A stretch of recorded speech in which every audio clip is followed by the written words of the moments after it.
안녕하세요. 세다커플의 세일이입니다.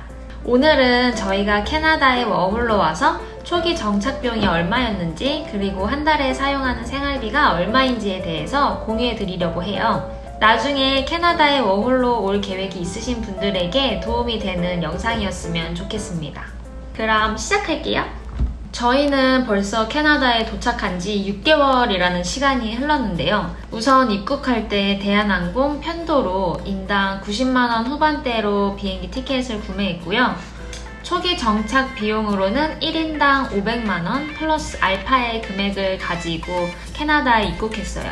저희 같은 경우에는 잡오퍼를 받고 입국을 해서 격리 후에 바로 일을 시작해서 한 달 뒤에는 급여를 받을 수 있었어요. 하지만 일반적인 경우에는 워홀로 입국하시면 바로 일자리를 구하기가 어려우실 수도 있어요. 그 부분을 감안해서 초기 정착 비용을 설정하시면 좋을 것 같아요. 저희는 코로나 시대에 입국해서 자가격리 비용도 추가적으로 발생했는데요. 자가격리 숙소는 2인이 한 방을 2주간 사용하는데 1,500불이었습니다. 대신 밥도 간식도 되게 잘 챙겨주셔서 추가적인 비용이 발생하지 않았던 거는 좋았던 것 같아요. 격리 끝나고 바로 새 집을 구해서 이사하고 싶었는데 캐나다는 보통 매월 1일에 이사를 하는 추세더라고요. 저희도 1일날 입국을 했기 때문에 자가격리 숙소에서 보름을 더 머무른 다음에 새 집으로 이사를 할 수 있었어요. 대신 그 보름 동안 이사갈 집을 열심히 알아봤고 월 중순부터 월말까지 계약이 활발하게 이루어지는 시기라 매물이 많이 나와요. 그 점 감안하시고 입국 날짜를 결정하시면 좋을 것 같아요. 저희 아파트 영상 보신 분들은 아시겠지만 입주할 때 이벤트를 진행해서 디파짓이 250불 밖에 안 했어요. 보통 다른 아파트나 콘도 같은 경우는 한 달 월세 혹은 한 달 월세의 절반을 디파짓으로 지불합니다. 저희가 여러 타입의 아파트와 콘도를 많이 알아봤지만 이 집이 약간 비싼 감이 있음에도 불구하고 선택했던 이유는 이곳이 신축이기 때문인데요.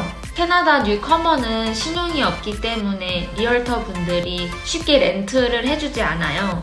렌트를 신청할 때 3개월간의 페이첵을 요구하는데 당장 막 도착했는데 3개월간의 수입을 증명하는 건 사실상 불가능하기 때문에 보통 다른 분이 사시던 집을 테이크오버를 받으시던지 아니면 저희처럼 3개월 혹은 그 이상의 월세를 선납하는 방법도 있습니다.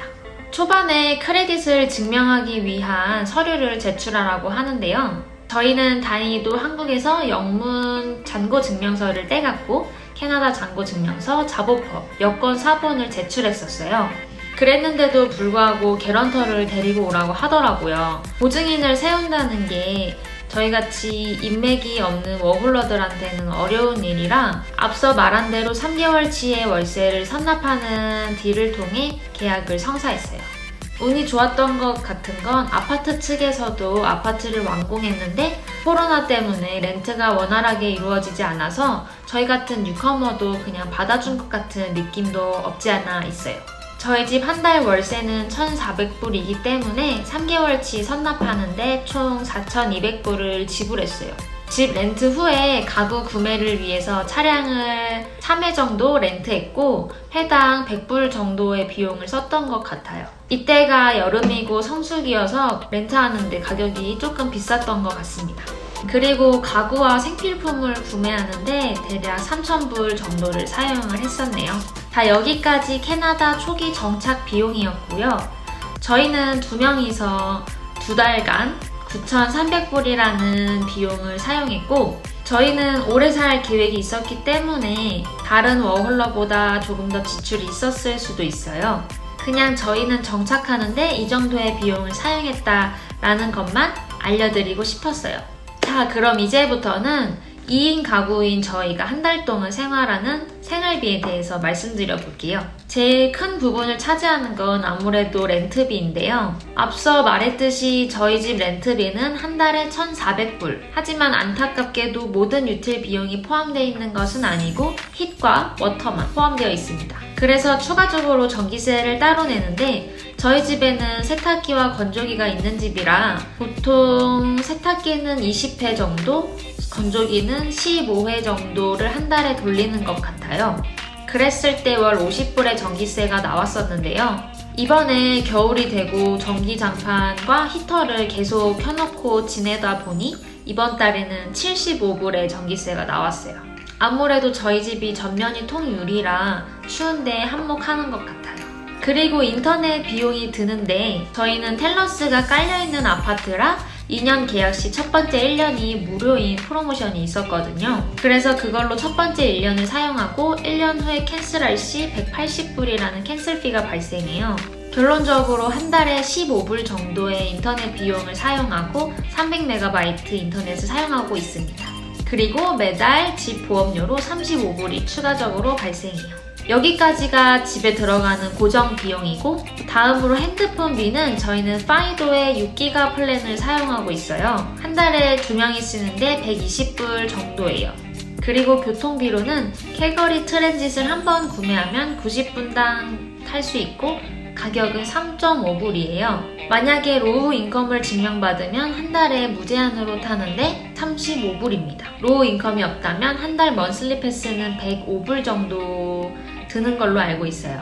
그런데 요 근래 캘거리에 카쉐어링 어플이 새로 생겨서 요즘은 카쉐어링을 통해서 출퇴근을 하고 있어요. 이 부분에 대해서는 다음 영상에서 자세하게 다룰 예정인데, 보통 한 달에 70불짜리 플랜을 구매하면 한 번 탈 때마다 1불의 비용이 추가적으로 발생하는데, 그래서 저희는 100불에서 150불 정도를 카쉐어링에 이용하려고 예산을 잡아놨어요. 그리고 6개월간 쓴 가계부의 평균을 내보면 평균 월 500불 정도를 장 보는데 사용을 하고요. 대신 외식은 많이 하지 않아서 월 300불 정도를 외식하는데 사용을 하고 있어요. 지금 코로나 때문에 저나 다니엘이나 시프트가 많이 줄어들어서 사실상 지금 시국에 일을 하고 있다는 것만으로도 너무 감사하고 있습니다. 여기서 추가적으로 발생할 수 있는 비용 같은 경우에는 저희 집은 펫 프렌들리 하우스라 동물을 키울 수는 있지만 월 15불의 비용을 추가적으로 지불해야 해요.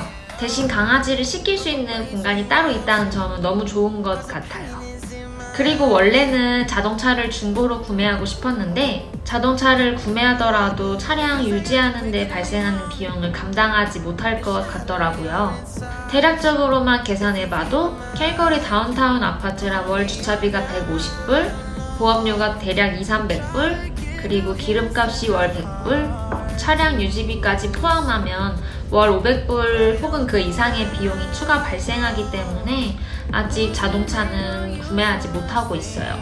자, 여기까지가 캐나다 캘거리에 워홀로 와 있는 저희 세다 커플이 초기 정착하는데 사용했던 비용과 한 달 생활비였는데요. 캘거리가 다른 동네에 비해서 집값이 저렴한 편이고 세금은 5%로 가장 낮고 시급은 최저 15불로 가장 높은 동네예요. 그래서 캘거리 동네에서만 사용 가능한 생활비일 수도 있지만 참고 삼아 봐주셨으면 좋겠고, 사람 따라 소비 스타일이 다르듯이 저희보다 더 쓰실 수도 혹은 더 적게 쓰실 수도 있어요. 그 부분도 감안해서 예산 짜는데 도움이 되셨으면 좋겠습니다. 영상 봐주셔서 감사하고 다음 영상에서 또 뵐게요.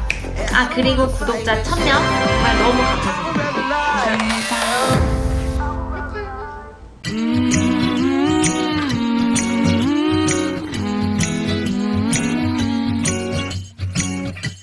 The time of the year now, you got people falling in love. It brings you good cheer now,